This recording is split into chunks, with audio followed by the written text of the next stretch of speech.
ಸ್ನೇಹಿತರೆ, ಇನ್ಫೋಯಾನ ಯೂಟ್ಯೂಬ್ ಚಾನೆಲ್ಗೆ ಸ್ವಾಗತ. 18ನೇ ಶತಮಾನದಲ್ಲಿ ಇಡೀ ಯುರೋಪಿನ ರಾಜಕೀಯ ಚಿತ್ರಣವನ್ನೇ ಬದಲಾಯಿಸಿದ ಏಕೈಕ ಘಟನೆಯೆಂದರೆ ಅದು ಫ್ರಾನ್ಸ್ ಕ್ರಾಂತಿ. ಕೇವಲ ಯುರೋಪ್ ಮಾತ್ರವಲ್ಲದೆ ಜಗತ್ತಿನ ಅನೇಕ ರಾಷ್ಟ್ರಗಳು ಈ ಕ್ರಾಂತಿಯಿಂದ ಪ್ರೇರಣೆಗೊಂಡು ಶತ್ರುಗಳ ವಿರುದ್ಧ ಹೋರಾಡಿ ಸ್ವತಂತ್ರಗೊಂಡವು.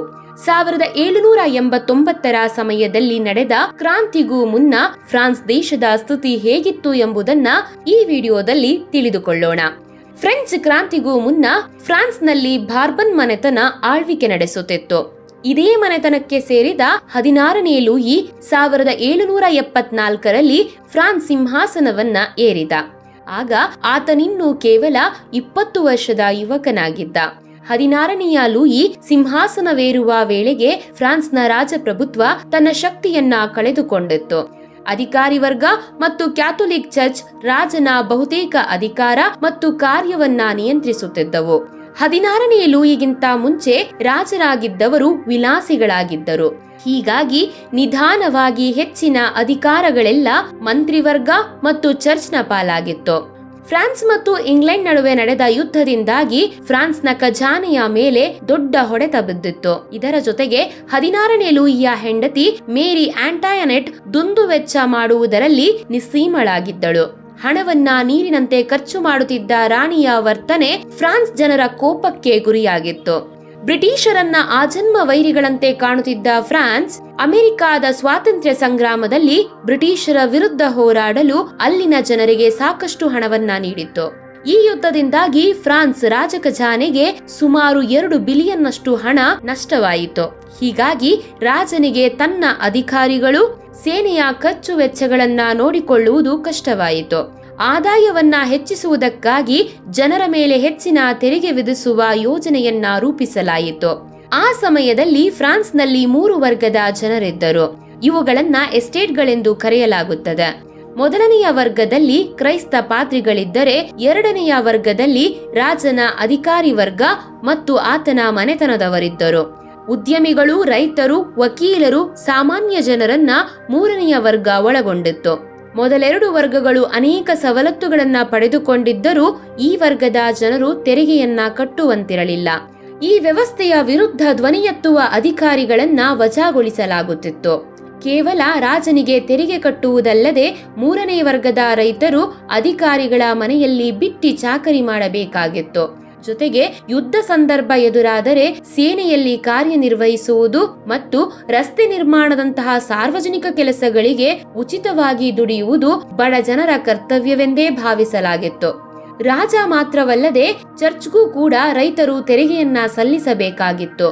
ಫ್ರಾನ್ಸ್ನ ಕ್ಯಾಥೋಲಿಕ್ ಚರ್ಚ್ ರೈತರು ಬೆಳೆದ ಒಟ್ಟು ಉತ್ಪಾದನೆಯಲ್ಲಿ 10/1 ಭಾಗವನ್ನ ವಸೂಲಿ ಮಾಡುತ್ತಿತ್ತು.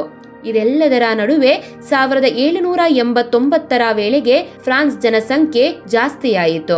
ಈ ಸಂಖ್ಯೆಗೆ ತಕ್ಕಂತೆ ಆಹಾರದ ಉತ್ಪಾದನೆ ಸಾಧ್ಯವಾಗದೆ ದಿನನಿತ್ಯ ಬಳಕೆಯ ವಸ್ತುಗಳ ಬೆಲೆ ಏರಿಕೆಯಾಯಿತು. ಆದರೆ ರೈತರ ಸಂಪಾದನೆ ಮೊದಲಿನಂತೆಯೇ ಇದ್ದುದರಿಂದ ಶ್ರೀಮಂತ ಮತ್ತು ಬಡವರ ನಡುವಿನ ಅಂತರ ಇನ್ನಷ್ಟು ಜಾಸ್ತಿಯಾಯಿತು. ಈ ಸ್ಥಿತಿಯಲ್ಲಿಯೂ ರಾಜ ಮತ್ತು ಆತನ ಅಧಿಕಾರಿ ವರ್ಗ, ಚರ್ಚ್ನಲ್ಲಿ ಇದ್ದ ಪಾದ್ರಿಗಳು ವೈಭೋಗದ ಜೀವನವನ್ನ ನಡೆಸುತ್ತಿದ್ದರು. ಫ್ರಾನ್ಸ್ನ ಕೆಳವರ್ಗದ ಜನ ಶಿಕ್ಷಣವನ್ನ ಪಡೆಯುತ್ತಿದ್ದಂತೆಯೇ ಈ ವ್ಯವಸ್ಥೆಯ ವಿರುದ್ಧ ಮಾತನಾಡಲು ಪ್ರಾರಂಭಿಸಿದರು. ಯೋಗ್ಯತೆಗೆ ತಕ್ಕಂತೆ ಉನ್ನತ ಸ್ಥಾನಮಾನ ಸಿಕ್ಕಬೇಕೇ ಹೊರತು ಹುಟ್ಟಿನಿಂದಲ್ಲ ಎಂಬುದು ಅವರ ವಾದವಾಗಿತ್ತು. ಜೀನ್ ರೂಸೋರಂತಹ ಮೇಧಾವಿಗಳ ಭಾಷಣಗಳಿಂದ ಪ್ರಭಾವಿತರಾದ ಜನ ಶೋಷಣೆಯ ವಿರುದ್ಧ ಹೋರಾಡಲು ಸಜ್ಜಾದರು. 16ನೇ ಲೂಯಿ ತೆರಿಗೆಗಳನ್ನ ಹೆಚ್ಚಳ ಮಾಡುವ ಯೋಜನೆಯನ್ನ ರೂಪಿಸುತ್ತಿರುವಾಗಲೇ ದೇಶದಾದ್ಯಂತ ರೈತರು ಪ್ರತಿಭಟನೆಗೆ ಇಳಿದರು. ಫ್ರಾನ್ಸ್ನಲ್ಲಿದ್ದ ವ್ಯವಸ್ಥೆಯ ಪ್ರಕಾರ ರಾಜ ಏಕಾಂಗಿಯಾಗಿ ತೆರಿಗೆಗಳನ್ನ ಏರಿಸುವ ನಿರ್ಧಾರ ಕೈಗೊಳ್ಳುವಂತಿರಲಿಲ್ಲ. ಬದಲಾಗಿ 3 ವರ್ಗದ ಪ್ರತಿನಿಧಿಗಳ ಸಭೆ ಸೇರಿಸಿ ಅವರ ಸಮ್ಮತಿ ಪಡೆಯಬೇಕಾಗಿತ್ತು. ಈ ಸಭೆಯನ್ನ ಎಸ್ಟೇಟ್ ಜನರಲ್ ಎಂದು ಕರೆಯಲಾಗುತ್ತಿತ್ತು.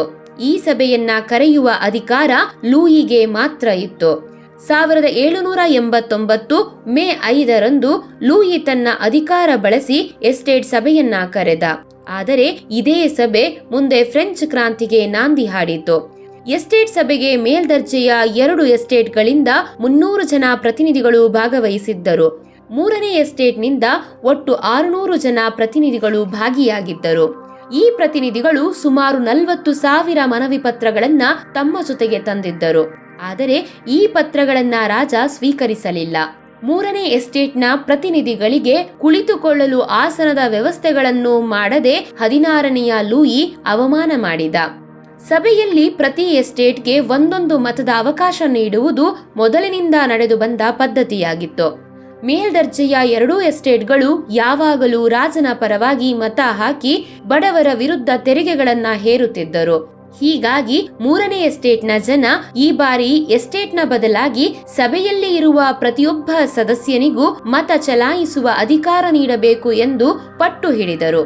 ಇದಕ್ಕೆ ಸಭೆ ಒಪ್ಪದೇ ಇದ್ದಾಗ ಸಭೆಯನ್ನ ಬಹಿಷ್ಕರಿಸಿ ಹೊರನಡೆದರು.